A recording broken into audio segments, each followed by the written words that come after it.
I'm with Cody Underwood, who's the producer of the current show for Port Arthur Little Theater, and he's also a local playwright. How are you doing this afternoon, Cody? I'm doing pretty well.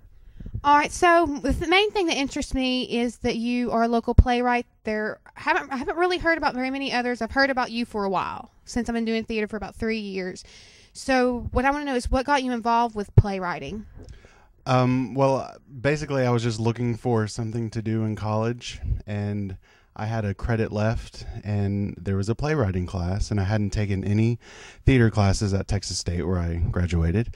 And then I came back here, and Jean Hubach, who is part of the theater here, she saw that I was writing a play and knew that someone had asked me to write one, or asked for an original play for a grand opening.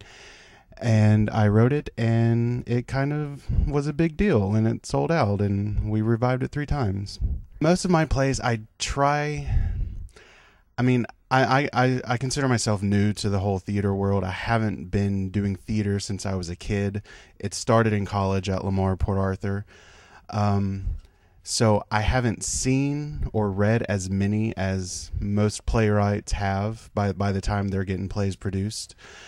So I write what I know, which is life, which is people dealing with life situations, with the exception of, ghosts and possession and everything like that.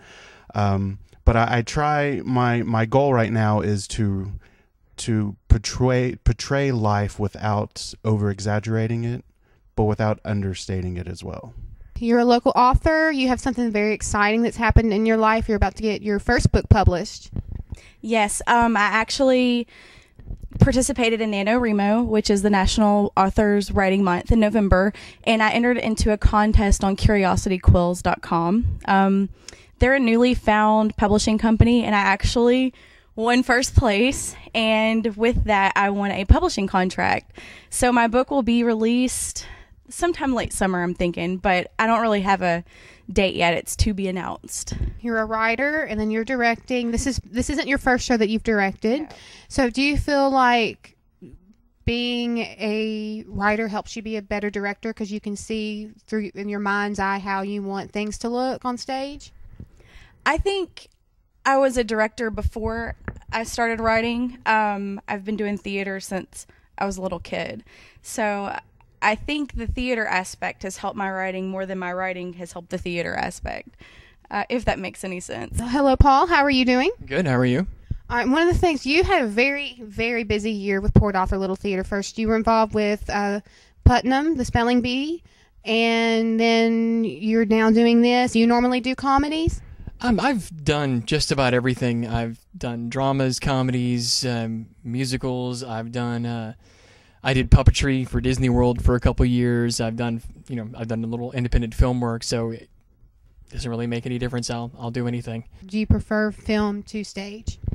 I don't really have a preference over film to stage. I just love to perform, so there's no preference there. I can't say I've even had, especially on screen. I guess I would say the one in The Last Man would be my favorite, just because it was such a larger role. As far as the only 2 full lengths I've done, the other one I was such a small role. It's hard to say.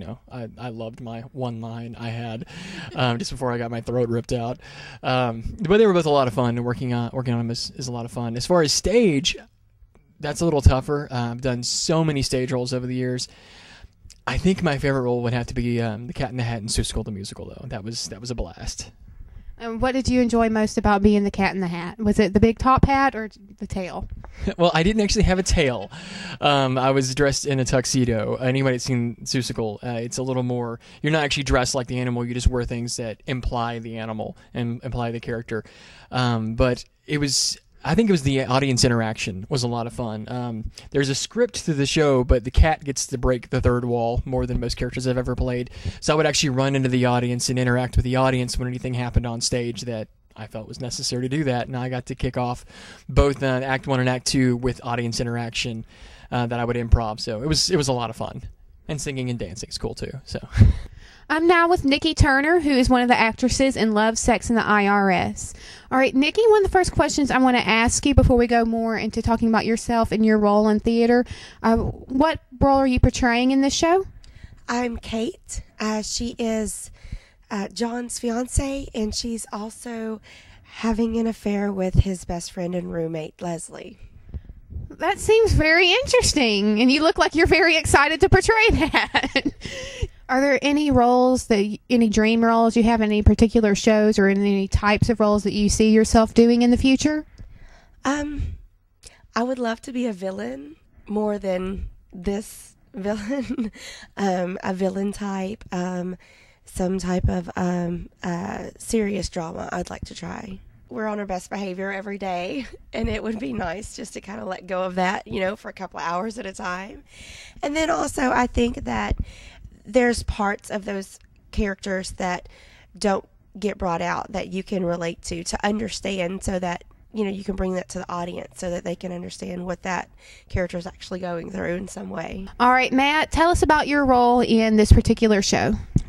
Well, my character's name is Leslie Arthur, and my roommate decides to lie to the IRS and say that we're married. And, of course, we're not.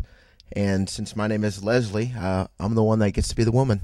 I guess we modeled my character after Mimi from the Drew Carey Show, who obviously is not an attractive woman as well, and I think I pulled that role off pretty good to where I can compare myself to her. But in the script, the IRS agent his wife's apparently not an attractive woman either, so he understands. I've been acting with the theater for almost 20 years now, so that's all I've ever done with them. I've helped backstage some, but my passion is being on the stage. I love entertaining, love making people laugh, and so acting is probably the thing I'll probably stick to the most. You've been involved with Port Arthur Little Theater since the 1980s.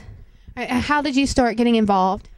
Actually, we saw an announcement that they were doing a play and they needed auditions, and our children wanted to go. It was The King and I.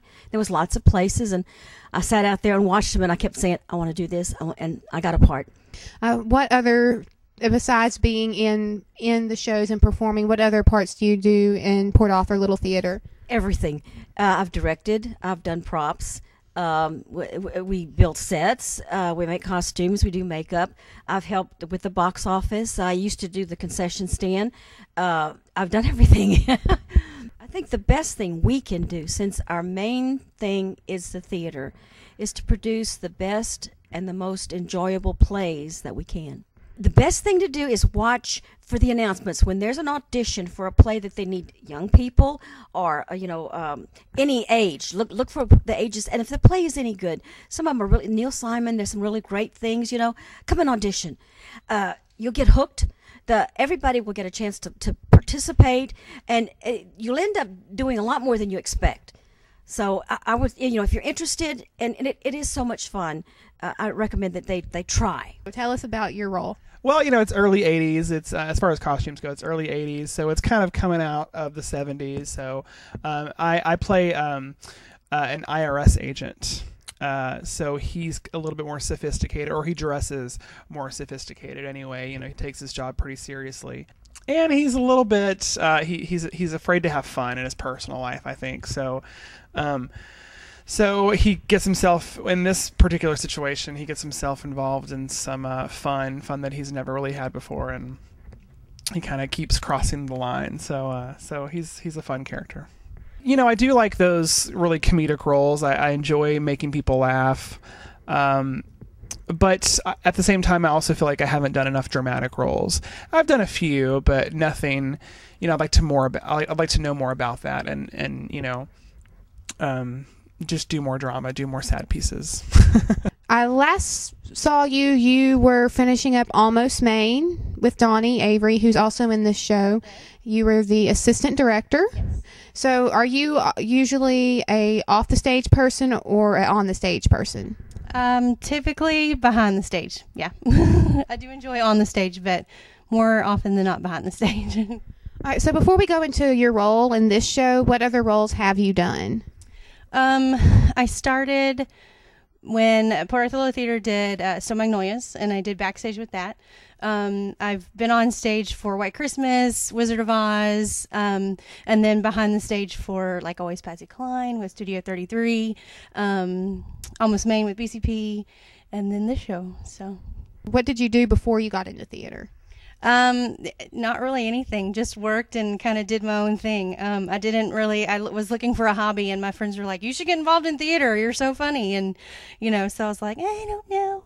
But so I took their advice and I did, and I've only been doing it about 2 years, and it's super duper fun. So. Hide, behind the coffee table. That's not gonna work. Look, let's try behind the bar. Ow! Look, couch, try the couch. Get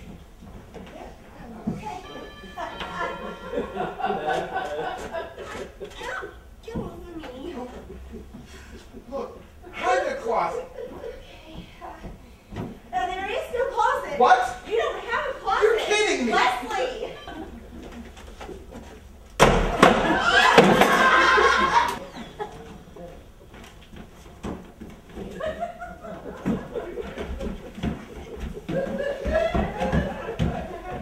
Mr. Spinner, I'd like you to meet my wife, Leslie.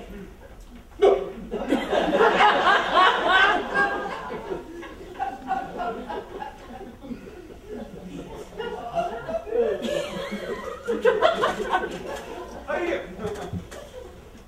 Hello. Forgive Leslie for the way she's dressed. She just woke up. Forgive me. That's all right. My wife looks just the same when she gets up in the morning.